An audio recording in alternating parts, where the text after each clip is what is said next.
Hello, everyone. Welcome to Polly Podcast. You can find the written versions of these episodes on Pollyverse.com, by the way, in the blog section. You can check it out there, as well as many other stories and things. Trying to upload some text to that website.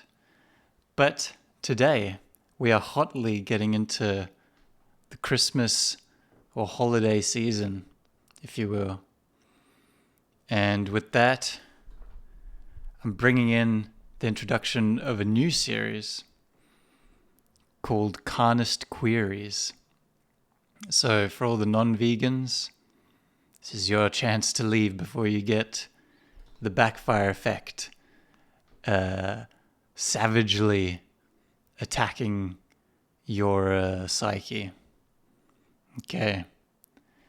So what this is a new series, and the blog posts and the podcast episodes, they'll be a little different from the usual ones. And, it'll be a separate little series, as I hope to do with more interviews and book reviews and things like that. Part of the many different series that fall under the Polly Podcast umbrella. So I hope you enjoy it.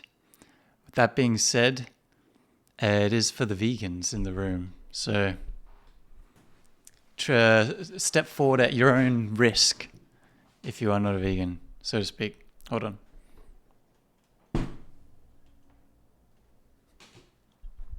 There we go, that's comfier. Okay. Yeah, and the whole Polly podcast is a bit of a sandbox for testing new ideas and new topics and things.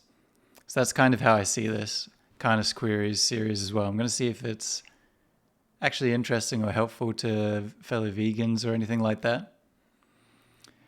But so what it's about is it's a series to help arm ethical vegans with comebacks against carnists. I don't know if you've listened to the old podcast episode where I talked about my definition of veganism, but that'd be a good one to listen to before this one, I'd say. So my aim is to slowly gather and organize easy resources and answers so that vegans can readily draw from a diverse range of knowledge and wit in their most trying of times. So yeah, this is more for the animal activists and vegans out there. Maybe for people looking to be converted. Definitely not for people who have strong opinions already, because it'll probably just trigger you. You get the backfire effect and you won't change anyway. So not for you. Sorry, I keep adjusting. I'm trying to get comfy. There we go. So with today's topic, I am getting the ball rolling by answering one of the many all too common Carnist queries that vegans are often asked by the general public of blood breath bastards. So that's what this is. It's questions that I've received before from meat eaters, everyday people who ask me things. And I'm going to try to give some concise and witty answers instead of the overly informative long form ones, because they've been done before, and they've reached the audience that they're meant to reach. And now I'm just trying to help create easy things for vegans to remember, maybe. We'll see how it goes. So today's question or query is, what makes you an expert on what I should eat? So the reality of this statement is that, this question, is that it even... Okay, let me start that again. The reality is that I don't think it even takes an expert of moral philosophy, a scientist, or even a nutritionist to recognize the simple fact that we no longer have any need in the modern world for slaughtering animals for the purpose of food, clothing, or anything else. And perhaps we once did, and it served us well, but we no longer benefit from it, from the killing of beings with a central nervous system, because we've pretty much outgrown the need to in the modern world, Western world. There are better options for our conscience, our health, and for the planet. Simply put, If you don't already know these things, that it's better for your health to go on vegan whole food diet than the general diets that you see, and that it's better for the environment and climate change, and you don't realize that by eating animals, you're killing more animals than if you're not eating animals, then you're already a few steps behind. But I hope to answer those kind of queries in the future too. But I'm starting this one off with the assumption that you know. I'm speaking to the vegans here, so the vegans, hopefully you know these things. In the Western world, we live in a time of general prosperity. We have better, healthier, and more sustainable solutions and alternatives to all animal products. But we also have such an abundance of food that we are getting sick from it. We are burning our forests and creating vast farms all over the world for our desperate desire for burgers. Plants are cheaper, they consume less water and land if we simply harvest them directly for ourselves, rather than trying to feed billions of farm animals an enormous amount of food that could instead be going towards feeding starving people in countries much less fortunate than our own. Obviously, this isn't as simple as I write it, but you got to admit there is a bit of a capitalist contradiction moment going on when consumerism demands that we use most of our land for farming so that we can just feed animals and then those animals feed us. It's such a waste of resources and it's so inefficient. It doesn't make sense economically and doesn't make sense morally. So when it really comes down to it, buying a steak is selfish and wasteful.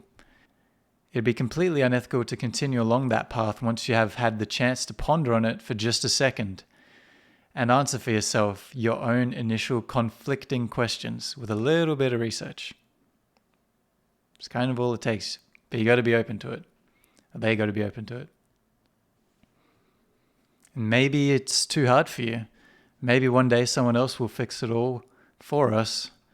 Maybe governments will get to the point of banning animal exploitation altogether, and we will all be forced into a beautiful, vegan, ethical world, eventually. But until then, the choice does come down to the individual. You. That is why we vegans think that we can tell you what not to eat. Because we all wish that someone could have convinced us to question our own decisions sooner. That is why we care enough to say something, anything. Because for every single day that someone buys a steak or a sausage or an egg, there are animals being treated like shit and being killed by the millions. Right now, that weight falls on us as people who are a part of our societies. People will often, try to place blame on corporations and industries like meat industry and McDonald's and things like that. And that's all well and good. They are to blame in a large part, for sure, in most part.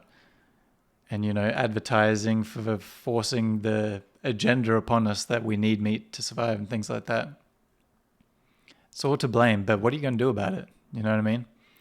It's like activists are doing something about it. They go out and protest these companies and they shut them down for days on end. But what are you doing about it? You can't use it as an excuse to not do anything. You know what I mean? It's like, what's the point then?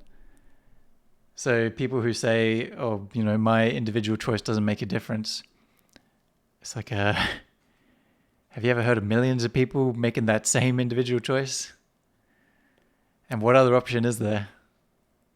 You're either going to go out and be active or do nothing and just intellectually masturbate over your own ideas that no one listens to. You know what I mean? Ay. Meanwhile, there has never been a better time to be a vegan. The products are all there in the shops waiting for you. Beans, rice, veggies, fruit, Beyond Meat, oat milk, coconut cheese, whatever the fuck you could ever want or desire. And it's all getting cheaper and cheaper and cheaper. Not including the already very cheap items of beans and rice and vegetables. So the only question really is, are you willing to align your actions with your morals? Or are you going to make up another excuse to remain unchanged, despite your new knowledge. Go on then. Keep questioning the validity of other people's critiques of your actions. Brush us all off as annoying vegans. Don't ever follow your introspection to the point of any real self-criticism, because that would require some actual effort and sobriety. Grow up, take some responsibility, and stop paying for animals to be killed. Go buy a tofu satay curry already. It is fucking delicious. Thank you. That's the end of the segment, so hopefully that's a Carnist query quelled for today. And thank you all for watching all the way through, if you did, or listening all the way through. And please, outlet your anger online with us, especially if you have a story of your own to share in relation to today's topic or question. Because, vegans need their anger outlets. Because, my God, there's a lot of infuriating people out there. But you can't force people to change. Everyone's on their own journey and they'll figure it out eventually. So, with that all being said, thank you and ta-ta for now.